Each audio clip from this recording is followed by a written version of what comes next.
बहुत स्वागत है आपका। Thank you very much for coming to the session. तो आज की प्रैक्टिस हम शुरू करते हैं। आज के सेशन में हम कुछ नेचुरल इंग्लिश बोलेंगे, जिसको लिटरली ट्रांसलेट अगर कर देते हैं इन सेंटेंसेस को हम, तो काफ़ी ज़्यादा वियर्ड साउंड करते हैं और कई बार तो बनते भी नहीं है, इनकरेक्ट सेंटेंस बन जाते हैं। So I be sharing my screen with you. मैं अपनी स्क्रीन आपके साथ में शेयर कर देता हूँ। प्रैक्टिस करने का बेस्ट तरीका बस यही है कि whatever you see on the screen you repeat every sentence after me. जो भी इंग्लिश में मैं लिखता हूँ उसको आप रिपीट करते जाइए।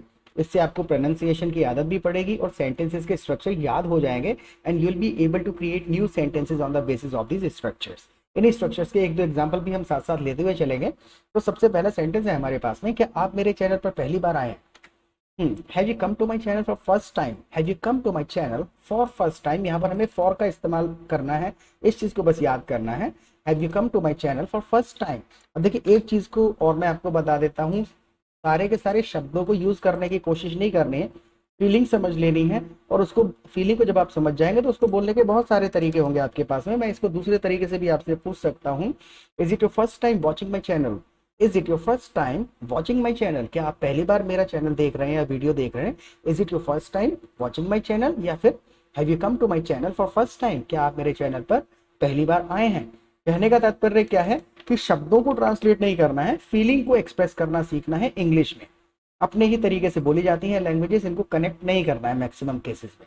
नाउ द नेक्स्ट सेंटेंस, आप किस वजह से इंग्लिश सीखना चाहते हैं? अब देखिए यहाँ पे वजह हम पूछ रहे हैं। अब इंग्लिश के बजाय कोई भी काम हम आगे लगा सकते हैं। किस वजह से दिल्ली जाना चाहते हो, किस वजह से एमबीए करना चाहते हो, किस वजह से नौकरी छोड़ना चाहते हो, वट एवर। तो स्ट्रक्चर्स मैंने ये हमको सीखने हैं और ये सेंटेंस है मात्र 300 के करीबन स्ट्रक्चर्स हैं जो कि भावनाओं को एक्सप्रेस करने के लिए यूज होते हैं। अगर ये आपको आ जाते हैं then you will be able to speak English fluently, continuously and fast.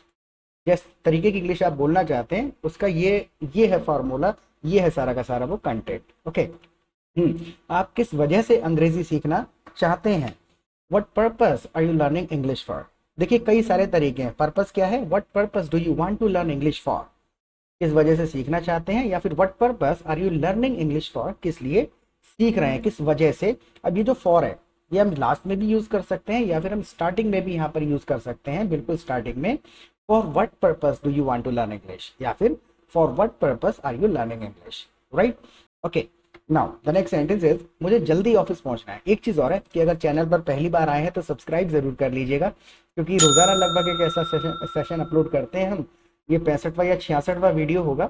अगर आपको बिल्कुल बेसिक ग्रामर भी नहीं आती है ना, वुड कोड शुड के यूसेज भी नहीं पता है, तो आप मेरे सीरीज पर जाइए। डे 1 से जब आप देखेंगे तो 2-3 वीडियोस में पूरी ग्रामर के कंसेप्ट क्लियर हो जाएंगे और सीरियल वाइज जब देखते हुए यहाँ पहुंचेंगे तो आप मुझसे पहले ये सारे सेंटेंसेस नेचुरली बोल रहे होंगे। मैं आपको सच बता रहा हूँ। ओके। और दूसरा कि आप फ्री में, बिल्कुल फ्री में हमारी क्लासेस भी अटेंड कर सकते हैं हमारे एप्लीकेशन पर। तो ड्यूरिंग द सेशन मैं अपना व्हाट्सएप नंबर आपको दूंगा, आप मुझे व्हाट्सएप कर दीजिएगा। एप्लीकेशन का लिंक आपको मिल जाएगा, क्लास का टाइमिंग, पूरा का पूरा प्रोसेस, कौन सी एप्लीकेशन है, ये सारी चीज़ें आपको व्हाट्सएप पर आ जाएगी। ठीक है, तो सब्सक्राइब कर लीजिए और पूरा देखने के बाद फीडबैक जरूर दीजिएगा कि आपके लेवल का था या नहीं था, यूजफुल लगा या नहीं लगा।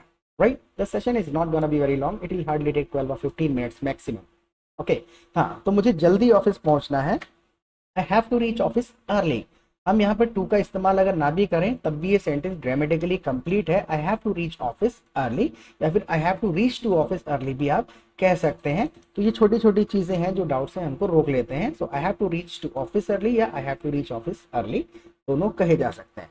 नाउ मुझे देर मत करवाओ। अब देखिए यहाँ पर हम मेक का इस्तेमाल करेंगे। मेक अपने आप में एक वर्ड है, कई सारी जगह पे यूज होता है, तो अलग अलग जगह पे जब आप सिचुएशन में सुनेंगे तो समझ में आ जाएगा। यहाँ पर हम यूज कर रहे हैं करवाने के लिए। डोंट मेक मी लेट, यानी मुझे लेट मत करवाओ। अगर हम इसको और कहें, मुझे रुलाओ मत, तब भी कह सकते हैं डोंट मेक मी क्राई। मुझे हंसाओ मत, डोंट मेक मी लाफ। तो मेक का इस्तेमाल है किसी व्यक्ति की अवस्था को बदल देने के लिए, किसी को ऐसी सिचुएशन में डाल देने के लिए कि वो करे कुछ काम। तो डोंट मेक मी लेट यानी कि मुझे ऐसा मत करो मेरी अवस्था को कि मैं लेट हो जाऊं। Don't make me let. Now the next sentence is, अभी छोड़ो बाद में बात करते हैं। फॉर एन एग्जाम्पल कि आपसे कोई बंदा कंटिन्यूसली बात करता चला जा रहा है और आपको इंटरेस्ट नहीं है, कहीं जाना है, अभी छोड़ो बाद में बात करते हैं। Leave all this for now, यहाँ पर फॉर का इस्तेमाल कर लेंगे। Leave all this for now, let's talk later, चलो बाद में बात करते हैं। अब देखिए सेंटेंस के अंदर क्या है, शब्दों को हमें नहीं पकड़ना है कि सारे शब्द ये इसके अंदर 7-8 शब्द नहीं यही बोलने हैं। फीलिंग हम समझ गए कि हम अभी छोड़ने को कह रहे हैं और बाद में बात करने को कह रहे हैं। Leave all this for now यानी ये सब अभी छोड़ो, leave all this for now, let's talk later, चलो बाद में बात करेंगे या करते हैं। लेट्स का मतलब वही है कि चलो बाद में बात करें, लेट्स टॉक लेटर। नाउ शाम को कितने बजे फ्री हो, शाम को कितने बजे फ्री हो, what time are you free in evening. आप इसको at what time are you free in evening भी कह सकते हैं, तो दोनों के दोनों सेंटेंस करेक्ट है। और what time are you free in evening कह देते हैं तब भी ये इनकरेक्ट नहीं है, ग्रामेटिकली करेक्ट है और पूरा है। What time are you free in evening. Now the next sentence, मैं तो सारा दिन फ्री रहता हूँ। बंदा रिप्लाई कर रहा है कि मैं तो सारा दिन फ्री रहता हूँ, I am all free throughout the day. ओ फ्री यहाँ पर मिसिंग है, I am all free throughout the day यानी कि मैं पूरा दिन बिल्कुल फ्री रहता हूँ। इसमें एम्फेसाइज कर दिया पूरे सेंटेंस पर ही, I am all free throughout the day. Throughout the day और ड्यूरिंग द डे में डिफरेंस आपको बता देता हूँ मैं। थ्रू आउट का मतलब है कि जब से दिन शुरू होता है और जब खत्म होता है तब तक। थ्रू आउट मतलब शुरू से लेके एंड तक। I am free during the day यानी दिन के दौरान किसी समय पर फ्री हो जाता हूँ, राइट। तो I am free throughout the day यानी जब से दिन निकलता है और रात तक बिल्कुल फ्री रहता हूँ। I M free throughout the day. Through out मतलब टाइम पर, टाइम के ड्यूरेशन के लिए इस्तेमाल होता है। थ्रू आउट शुरू से एंड तक के लिए यूज कर लेते हैं। Now the next sentence is, तुम तो बहुत लकी हो। अब सामने वाले ने सुना कि this guy is free throughout the day, पूरा दिन फ्री रहता है, कह रहा है तुम तो बहुत लकी हो, तो लकी आर यू। अब देखिए ये सेंटेंस जो है क्वेश्चन जैसा आपको दिख सकता है क्योंकि इसमें अरेंजमेंट आर यू वगैरह यूज हुआ है। सो लकी आर यू इस तरीके से कह दिया जाता है जब आप किसी चीज पर ज्यादा ही एम्फेसाइज करना चाहते हैं कि यार तुम तो बहुत लकी हो। यू आर सो लकी, ये भी आप कह सकते हैं, यू आर सो लकी, वो लिटरल ट्रांसलेशन है। सो लकी आर यू, ये इस वाले सेंटेंस के रिस्पॉन्स में बोला गया है। सो लकी आर यू यानी तुम तो बहुत लकी हो। नाउ पैसे कमाने के लिए क्या करते हो। अब बंदा कह रहा है I am all free throughout the day, तो इसके मन में एक सवाल उठ रहा है कि पैसे कमाने के लिए क्या करते हो। अब देखिए यहाँ पर पैसे कमाने के लिए क्या करते हो, तो अगर हम इसको लिटरली बोलें what do you do for earning money, what do you do for earning money. लेकिन इसके पीछे भाव क्या है, मैं उसका काम धंधा पूछ रहा हूँ ना। पैसे कमाने के लिए क्या करते हो, what do you do for living, या फिर what do you do for earning money, ये भी कहा जा सकता है। या फिर बिल्कुल इतना भी कह के छोड़ा जा सकता है, what do you do when you are free throughout the day, how do you earn money then, फिर पैसे कैसे कमाते हो। Now the next sentence is, बताया ना कुछ नहीं करता। अब ये बंदा दोबारा से उस चीज को रिप्लाई ना करते हुए फिर से इसी सेंटेंस पर आ गया कि बताया ना कुछ भी नहीं करता हूँ, यानी पैसे कमाने के लिए भी कुछ नहीं करता। बताया ना कुछ नहीं करता, बताया ना कुछ नहीं करता मतलब आई ऑलरेडी टोल्ड यू। भावना क्या है पहले ही बता दिया, I already told you I do nothing, I already told you I do nothing. अब सामने वाला थोड़ा सा मजाक के मूड में आ गया है, क्या कोई काम लगवा सकते हो, can you get me any job, can you get me any job, या फिर can you get me any work भी आप कह सकते हैं करने के लिए। Can you get me any work, क्या आप मेरा कोई काम लगवा सकते हो। गेट का मतलब है दिलवाना, मुझसे कनेक्ट करवा सकते हो। Can you get me any job यानी क्या मुझे जॉब दिलवा सकते हो, या can you get me any work. Now कोई बात बनती है तो बताता हूँ। अब सामने वाला बंदा कह रहा है कि जॉब से या बिजनेस से रिलेटेड आपके लिए कोई जुगाड़ लगता है तो बताता हूँ, जिसको हिंदी में कह देते हैं ना कोई जुगाड़ लगता है तो बताता हूँ। इस चीज को कहते हैं I let you know if anything comes up related to this. ऊपर वाले सेंटेंस से मतलब ऐसी सिचुएशन से, can you get me a job, क्या मेरी कोई नौकरी लगवा दोगे, I let you know if anything comes up, ऐसा कुछ होता है। If any, I will let you know का मतलब है घुमा फिरा करके कह रहे हैं कि हाँ तुम्हें बता दूंगा मैं। आई विल टेल यू भी कह सकते हैं, I tell you if anything comes up. Anything comes up का मतलब है कि जो चीज आपने कही अभी नौकरी वगैरह की बातें, अगर इससे रिलेटेड कुछ चीज आती है कम्स अप तो आई will let you no. I hope इतना आप समझ ही रहे होंगे। बेसिक फ्रेसेस हैं ये अपने आप में बने हुए, इनका ग्रामर से कोई ज्यादा लेना देना है नहीं। आई let you know if anything comes up. Now the next sentence, कैसी भी नौकरी चलेगी। अब सामने वाला बंदा कह रहा है कैसी भी नौकरी चल जाएगी, any kind of job will do. यहाँ पर वो ये नहीं कह रहा है कि मैं कैसी भी जॉब कर लूंगा, यानी कैसी भी नौकरी मिले वो चल जाएगी। विल डू का मतलब है कि काम चल जाएगा, any kind of job will do. देखिए अगर वो वैसे कहना चाहे तो वो कह सकता है I can do any kind of job, मैं कैसी भी नौकरी कर सकता हूँ। यहाँ पर कह रहे हैं any kind of job will do, यानी जॉब चलेगी कैसे भी, I any kind of job will do.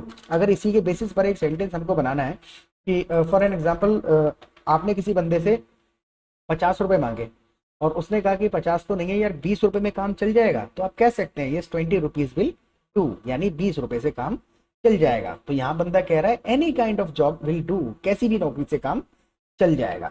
Now तुम तो वेबसाइट बनाते थे ना, सामने वाला बंदा क्या पूछ रहा है कि तुम तो वेबसाइट बनाते थे ना। ये क्वेश्चन में क्या भाव है, आंसर के साथ क्वेश्चन दे रहा है कि जो मैं कह रहा हूँ वो सही है या नहीं।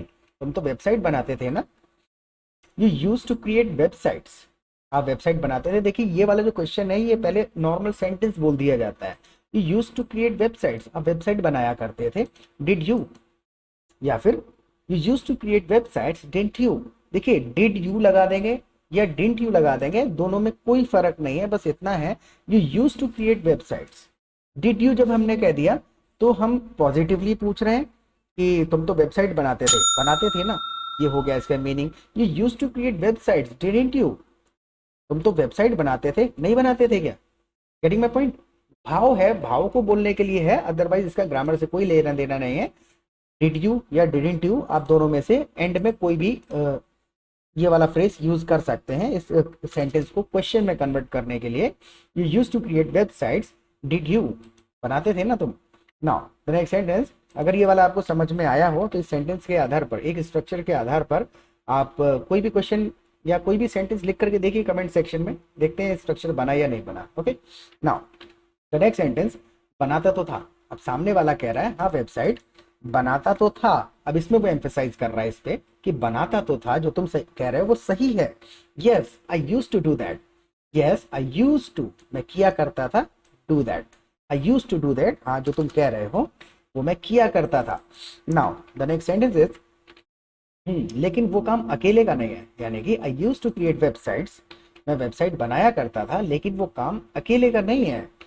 That business can't be run alone. देखिए ये सारे के सारे शब्द अलग है, लेकिन भावना क्या है कि वो काम अकेले नहीं किया जा सकता, वो बिजनेस अकेले नहीं चलाया जा सकता। That business can't be run alone, that work can't be done alone.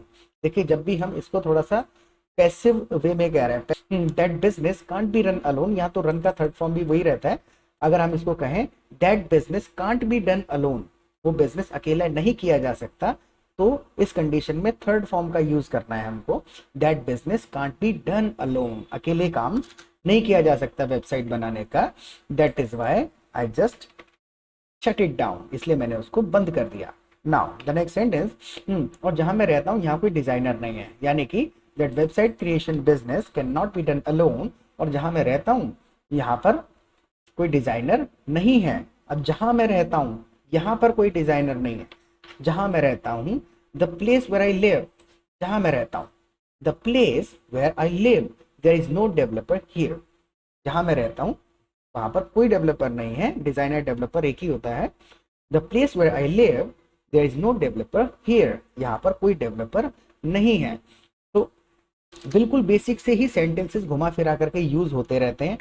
Alright, तो प्रैक्टिस करते रहना है। I have already given my number, WhatsApp number मैंने अपना दे दिया है, तो व्हाट्सएप कर दीजिए। लाइव सेशन में आइए, वहाँ की बात ही कुछ और है। On all classes are free, सारी क्लासेस फ्री में है, तो प्रैक्टिस करते रहना है। कल दोबारा मिलेंगे एक नए सेशन के साथ। Till then bye bye.